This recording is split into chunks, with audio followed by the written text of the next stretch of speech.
안녕하십니까. 수학이 없는 4일이 흘렀죠. 오랜만에 수학 공부 시작해 볼 건데 오랜만에 하는 거니까 뭔가 새로운 다짐을 하는 느낌으로 열심히 한번 해볼게요. 일단 저번 시간 걸 복습을 하고 지나가면 우리는 지난 시간에 평균 구하는 걸 배웠습니다. 일단 먼저 평균을 구하기 위해선 계급값을 먼저 구했어야 됐고요.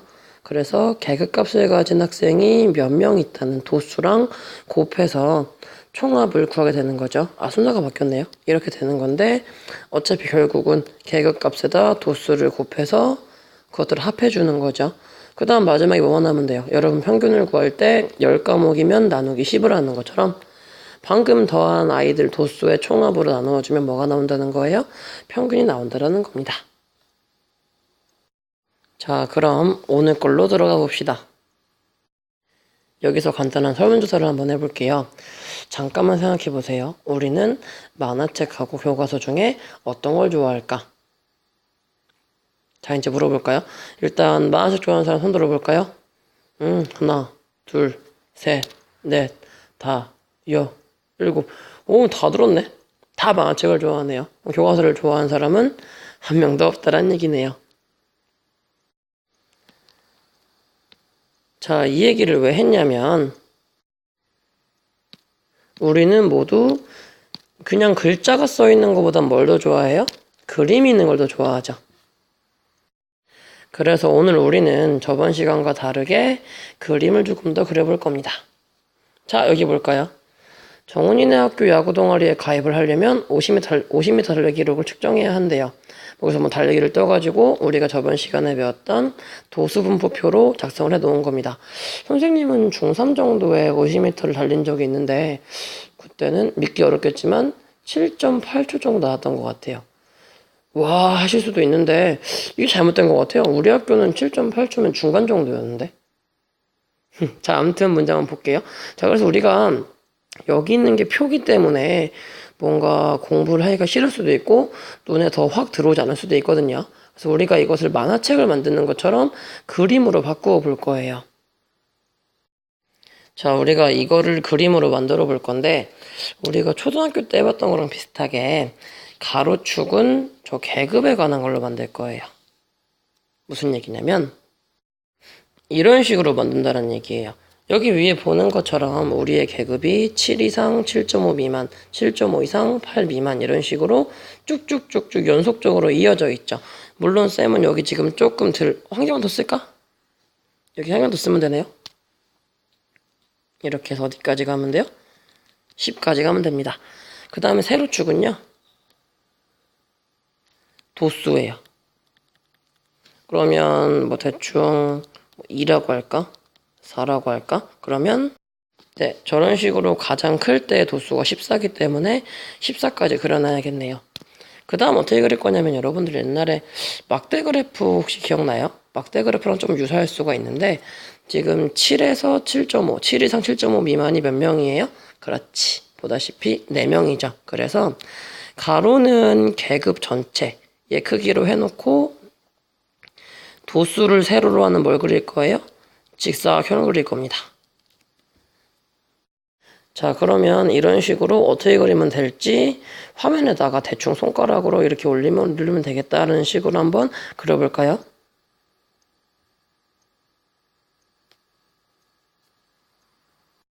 그럼 이런 식으로 그림을 그려낼 수가 있겠죠.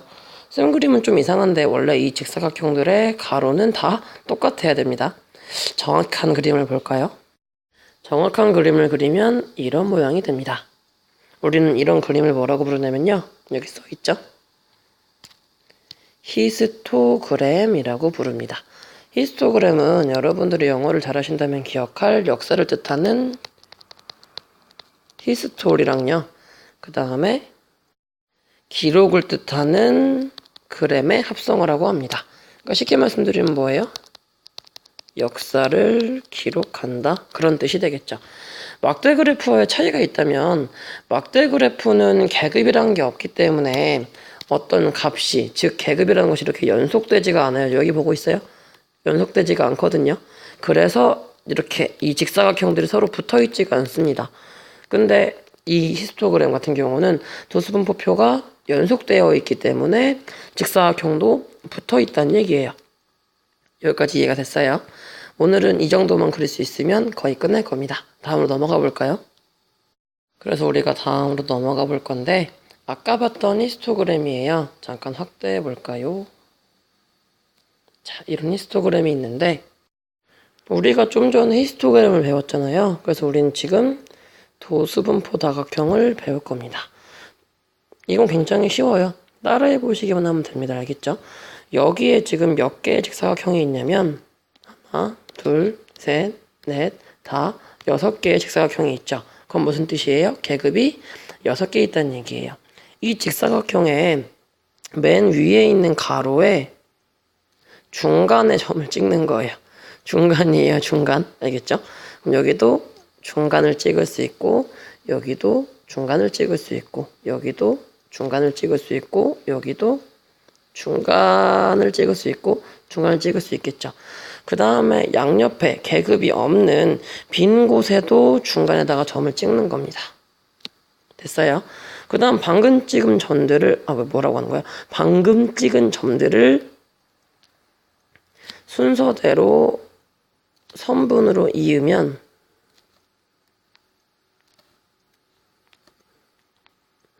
자, 어떤 하나의 이상한 선이 돼버렸죠. 우린 이거를 뭐라고 부르냐면요. 도수분포 다각형이라고 부르는 겁니다. 이게 어땠어요? 이런 거는 나중에 보시면 언젠가 여러분 눈에 보이실 거고요. 이런 거라고 기억을 하시면 됩니다. 여기서 여러분들이 기억하고 넘어가실 건 이겁니다. 자, 보세요. 여기 있는 삼각형을요, 잘라가지고요, 여기로 옮겨 붙이면 어떨 것 같아요? 그래, 딱 맞습니다. 여기는 없어지는 거죠, 그럼. 그 다음에 여기를 잘라서 여기다 붙여도 어떻게 됐어요? 딱 맞는 거예요. 그럼 이게 또 없어져 버리겠죠. 그 다음에 여기 있는 삼각형도 여기다 옮겨 붙이고, 여기 있는 삼각형도 여기다 옮겨 붙이고, 여기 있는 삼각형도 여기다 옮겨 붙일 수 있고요. 여기 있는 것도 여기로 옮겨 붙일 수가 있죠. 그럼 어떤 모양이 될 거냐면 이런 식으로 히스토그램의 어떤 직사각형들의 모서리를 잘라가지고 도수분포표 아래를 채워 넣은 거죠. 그럼 하나 물어볼까요? 우리에게 이런 종이가 있는데요. 이거를 이렇게 잘라가지고 이거를 이렇게 옮겨 붙였어요. 그러면 이런 모양이 될 수 있겠죠. 그럼 이 두 개의 넓이는 어떨까? 그렇죠. 똑같을 수밖에 없겠죠. 이 얘기를 왜 했냐면 우리가 방금 구했던 히스토그램 직사각형이 있을 거 아니에요. 그러니까 방금 아까 구했던 히스토그램의 넓이의 합이랑요. 그리고 방금 봤듯이 빨간색으로 여기 도수분포표 방금 그렸잖아요. 그쵸? 이 분포 그래프 왜 이래? 도수분포 다각형하고 밑에 있는 이 계급 여기를 해서 만든 희한한 도형이 있죠. 이 넓이랑 같다는 것까지가 오늘의 핵심입니다. 그러면 한 문제 풀고 오늘은 끝낼게요. 자, 오늘 쌤이랑 할 마지막 문제고요. 여러분들은 여기로 끝내지 말고 이 근처에 있는 1번, 2번, 4번도 풀어보고 내일 쌤 만나러 오면 됩니다. 알겠죠? 자, 이거 히스토그램과 도수분포 다각형 어떻게 내는 거죠? 아까 했던 것처럼 5 이상, 10 미만이기 때문에 요게 지금 몇 명이래요? 2명이래요. 그러니까 5 이상 10 미만이 몇 명인 거예요? 그렇죠. 2명인 거죠. 그 다음에 10 이상 15 미만. 여기가 얼마란 얘기예요? 3명이란 얘기죠. 좀 빨리 할까요? 그러면 15, 22, 5명. 그 다음에 20에서 25가, 그렇죠. 7명.